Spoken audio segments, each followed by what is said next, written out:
welcome everybody to a very special edition of A Cast of the Past, because in this podcast we usually dedicate an entire episode to a movie, a video game, a television show, or we're catching up on things like the Resident Evil 2 remake, talking about Tony Hawk's Pro Skater 2, but every now and then it's just cool to just sit back and chill as friends and catch up on the other things that we don't necessarily have a chance to talk about in the podcast. And whether it's because it's just not something we think would make an interesting conversation, or maybe one of us has played something and the other two haven't. So this is an off-the-rails episode. I literally titled it A Cast of the Future, just so we have a title. We need a name. Yeah. We need a name, people. Help us. So for now, it's A Cast of the Future, and it's your mission to change that. Have no originality. Exactly. Help us. Dude.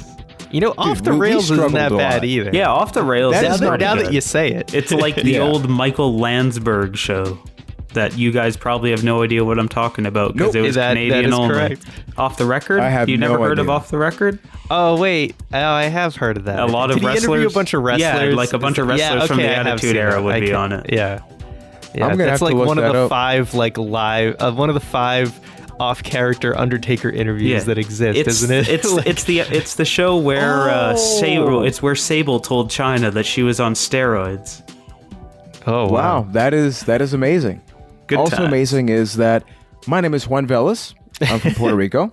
And then one of the lovely people that makes a part of the Cast of the Past a possibility from Boston, Mass. We have Ryan McNulty. Ryan, what is your go-to cheat meal? Whenever you just want to like gorge out, what do you choose?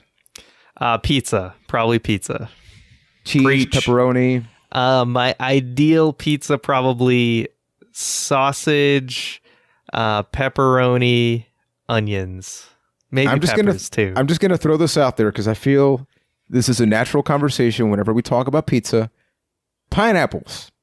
Talk to me. Yeah, what's wrong with them on pizza?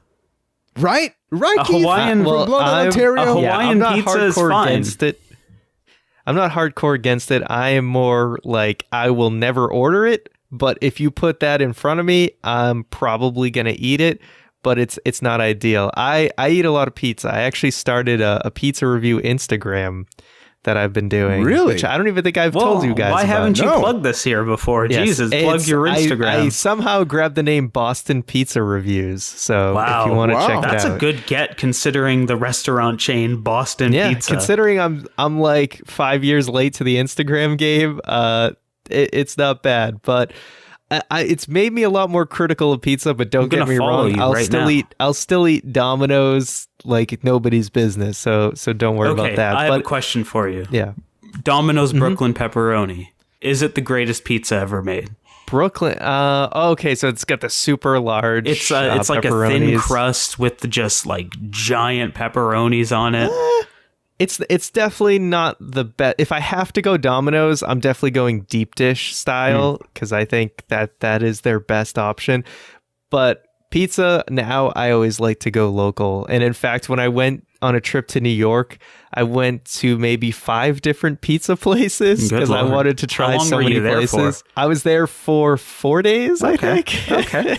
I mean, that's what you but do in New there's York. some places where you can just grab a slice. That's literally that's just fair. grab, which any place that I could, I would. And for me in New York, there was a place called John's on Bleecker Street that was hyped up as the best pizza ever. There's a guy, Barstool Sports. I don't know if you guys have heard of it. I know you're not big sports people, but they're pretty big. And there's a guy there who lives in New York. He's from Boston, but he does pizza reviews pretty much every single day in all over New York and when he travels other parts of the country too. So naturally, that's where I get a lot of inspiration to review pizza. But he hyped up this place, John's on Bleecker Street, which was a coal fire style pizza, which those are very good. Those if you've are ever very had coal good. fire. Yeah, very good. I honestly was like, I expected so much more because I expected the world with the way it was hyped up. But for me in New York, there's a place called Francesco's that I thought was absolutely phenomenal. And it was not too far from Central Park. So if you're ever back in New York, Juan, I know you go every once in a while. If you ever find yourself in New York, I highly recommend Francesco's. There's a lot of places that I didn't have a chance to try, but of the ones I had, that was definitely by far the best. Man, I want That's the best thing now. about traveling. Yeah. Yeah. The key to New York. I figured out the key to New York and why everything tastes so good there. Tell us. It's the bread. It is 100% the bread. Something that with makes the sense water. because New York bagels are so good. Yeah, exactly. And if you have like a deli roll or something, it's like really fluffy and amazing. True.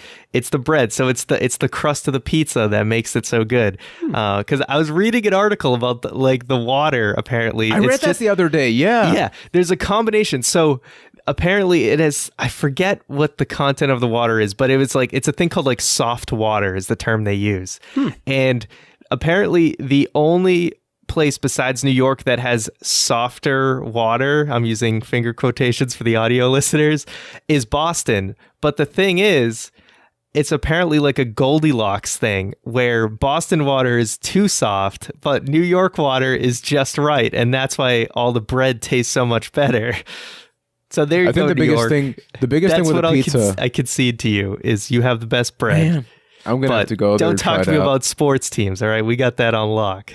I know. You got your little thing there, but the biggest thing about pizza is people always say it's the toppings. It truly is the crust. The crust, because you know what? Anyone can do the cheese and the sauce and the toppings. Anyone I could match that. A cheese, maybe not so much, depending. But to be fair, I feel like for the most part.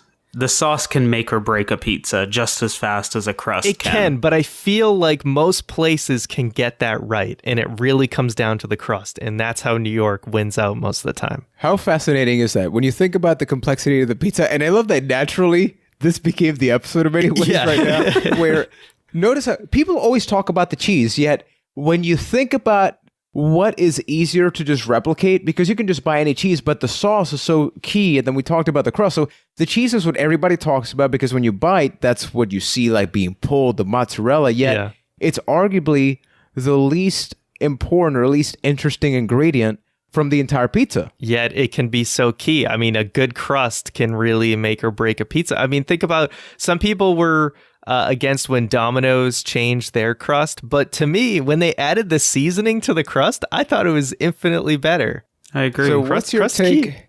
Well, I'm gonna go just 1 mile deeper into this. We talked about deep dish, pan pizza, thin crust, Chicago style, New York style. Is there a particular pizza style, regardless of where you get it from? Is there a go-to where you're just like, I really want this specific pizza, not just any kind? Is there one you like to choose in particular? I have some pizza places that are kind of my go-tos that are kind of local, so it's not like people would know what they are. But for style, it's not one that you can easily get to. Like I said, the coal fire style, I think, is generally the best tasting style to me. I haven't had too much Chicago real deep dish. I legitimately paid like $60 to order a friggin' Chicago style pizza over the internet. And how does that arrive? I've always been curious about that because we can't do that in Puerto Rico. Basically in dry ice in this little like styrofoam container. So it's pretty good. I enjoyed it, but obviously I'm not doing it justice. I plan on going. I might go to Chicago this summer, so I'm going to hit up as many pizza places as possible. But yeah, I think I'm going to go to Chicago this summer as well. Yeah. We should talk. Pokemon Go Fest, man. I'm going for Go Fest because I'm a nerd. But if my go-to would probably be Coal Fire, but it's generally more expensive. Depending, you might pay $20 for just a cheese pizza. So it's not like your casual, hey, we're watching TV, let's just get a pizza delivered. It's more of a, hey, let's go to a restaurant and get a really good pizza. There's a pizza place from back home in Winnipeg that I miss so much. It's called Zaz, like ZA''S, and it's basically the Subway equivalent of pizza, where you choose your crust, you choose your sauce, you choose your toppings. That's such a good idea. And then you don't pay extra for the toppings. And then once you're done making your pizza, they put it in a coal fire oven. They cook it for 15 minutes and they give you a pizza. And it's dirt cheap. It's like $11 for a pizza. I miss it so much. It's such a good idea. We need to open a franchise in the U.S. Agreed. No, we have that in Puerto Rico as well, which, by the way, talking about this at almost 10 p.m. my time here is like the worst idea had ever. Dinner, and it's like 9 o'clock. Wait, now that I think of it, I'm starving. LeBron James has that Blaze pizza. I think it's a similar concept, but it's more like low calorie ish pizza, I think, depending on what you get. I think it is a similar style, but it doesn't sound nearly as amazing as you made that place sound. So you talked about possibly going to Chicago and Keith as well. So I guess I wanted to just sort of take advantage of that. Do you guys like arcades? Like physically going, like the experience of going to an arcade, you hearing all the machines, the heat, the unnecessary heat and unnecessary energy being spent from them? Yes. Yeah. Like there's two types of arcades these days. There's ticket arcades and then there's game arcades. I hate ticket arcades. I think they're the worst. I hate the people in them. I kind of like them. I hate everything about them. Like I hope Skee-Ball dies as far as I'm concerned. But like, do we all have access to Dave & Buster's here? No. We have one here. We don't have Dave & Buster's in Canada. Do you have like 2 towns over from me? Okay. Do you have anything like that, Keith? We have this place called the Rec Room, which is like it's more adult oriented, where it's a bar and like a restaurant, and then there's like an arcade area. Then like after 9 p.m. it's like a no kids allowed policy, but it's kind of a mix of the two, where they have ticket games. That sounds like Dave & Buster's. Oh, does Dave & Buster's have like a no kids policy? Yeah, it's the same thing where you can kind of drink and okay, so it's games. exactly Dave & Buster's, and like half of it's ticket games, and the other half is like, okay, here's 8 things of Mario Kart set up, so you can have an 8-person Mario Kart thing, or here's a Pac-Man Battle Royale or Street Fighter 4. This sounds exactly like Dave & Buster's. They have all those. Pretty much. Oh, okay. If you look at the Raw Thrills machines, I think that's the company that really works and all that. And the reason that I bring that up is that in Chicago, they have something called the Galloping Ghost Arcade, which I had the pleasure of going there after Hurricane Maria, which is a nice contrast, you know? Yeah, Hurricane destroyed Puerto Rico. So this place is amazing. It's the world's largest arcade in North America, and I think it's maybe overall right now. I'm not sure. Don't quote me on that. But I went there. It's like you pay $10 to $20. I forget the amount, and it's unlimited play for the entire day. And I actually made a video on my YouTube channel, and like it's spiked because people love that place, and apparently they even expanded. And what's really cool is that Midway's offices, Midway, like the game company, Mortal Kombat, apparently NFL they Blitz. develop. Oh, dude, NFL. I don't care about NFL Blitz, man. football, but Blitz is Blitz, a hell dude, of that a is game. awesome. They have a Blitz machine, actually. Now that you mentioned that, they do have that. But Lights Midway out, was baby. apparently not too far down from where that is. So they actually have Mortal Kombat, like the original actors like Daniel and everybody else from the staff. They go there for autograph signings. So it's like an awesome place that if you love arcade machines, it is so overwhelming. Like, have you guys ever played Smash TV? Oh, I love Smash Or TV. Captain Command? That was my first time playing it, dude. I had never played it. Why is What that is game it? so good? So it's like a top-down twin-stick shooter.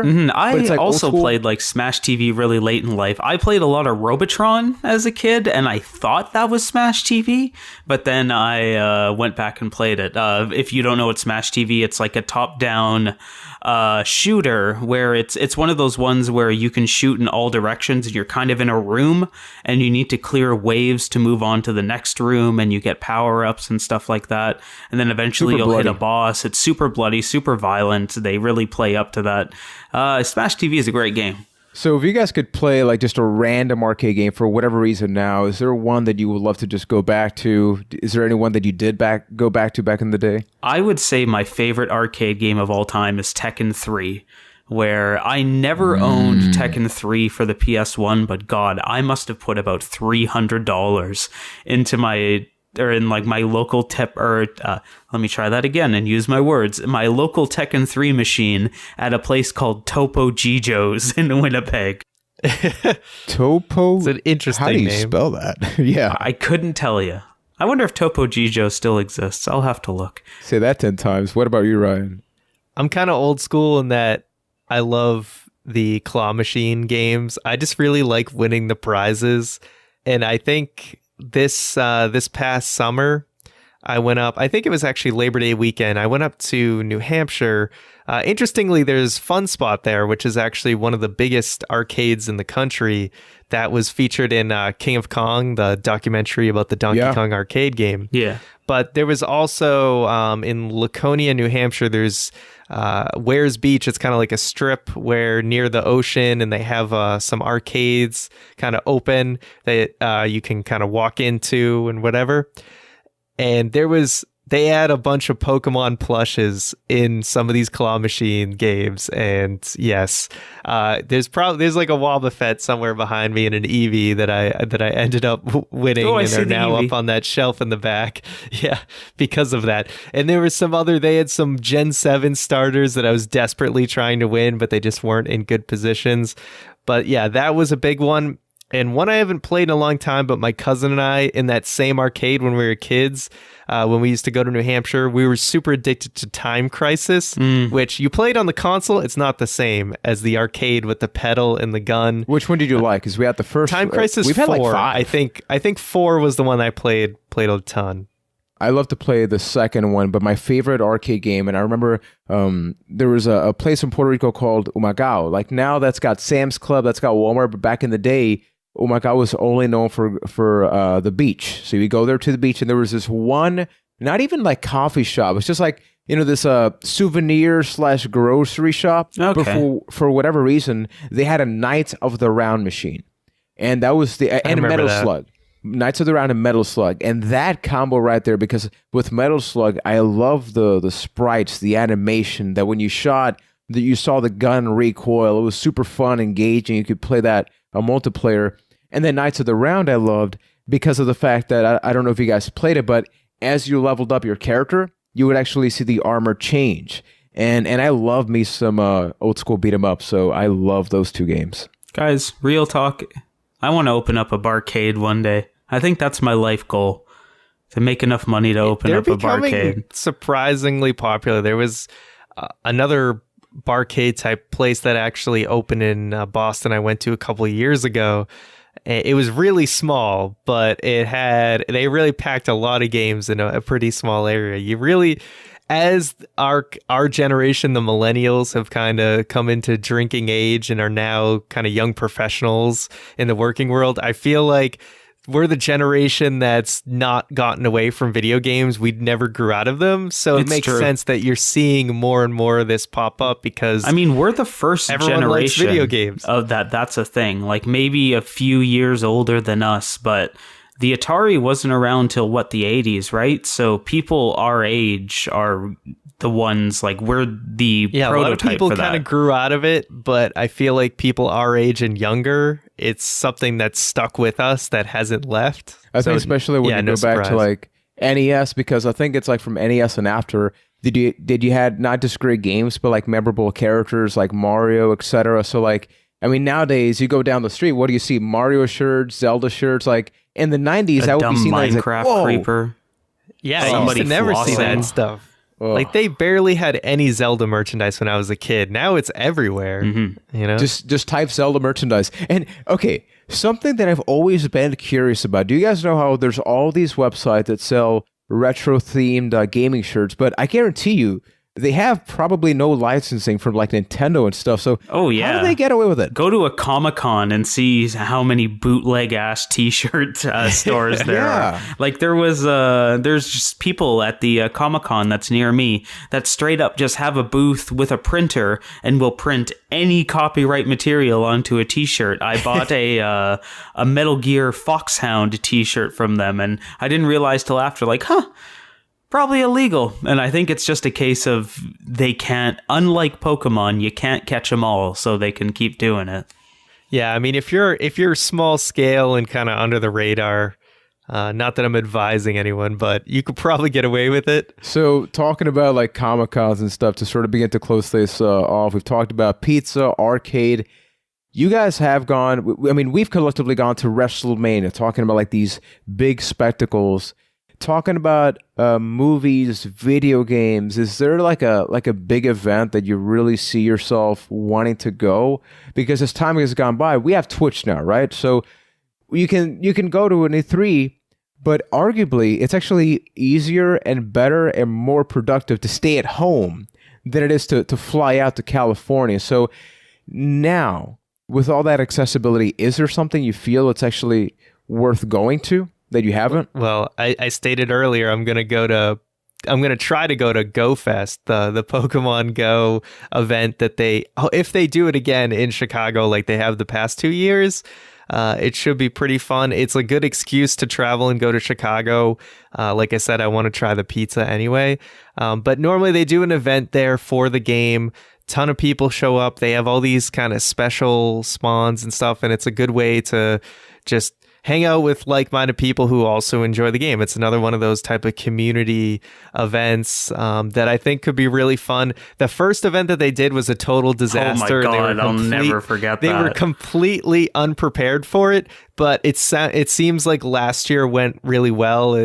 They knew kind of everything that they needed to have.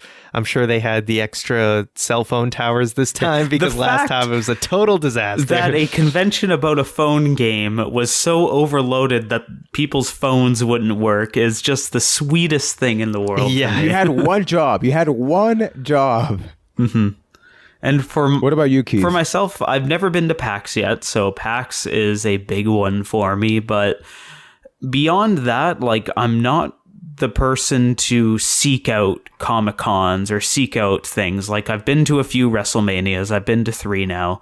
I think I'm done with WrestleMania at this point. But the local Comic-Cons and stuff like that, I'll always go to. Like, as an example, I found out this weekend, and I'm kind of freaking the hell out about it. Oh, yeah. Kenny Omega's going to be at London Comic-Con this year, and I nearly shat myself when I found out because I'm just so excited about it.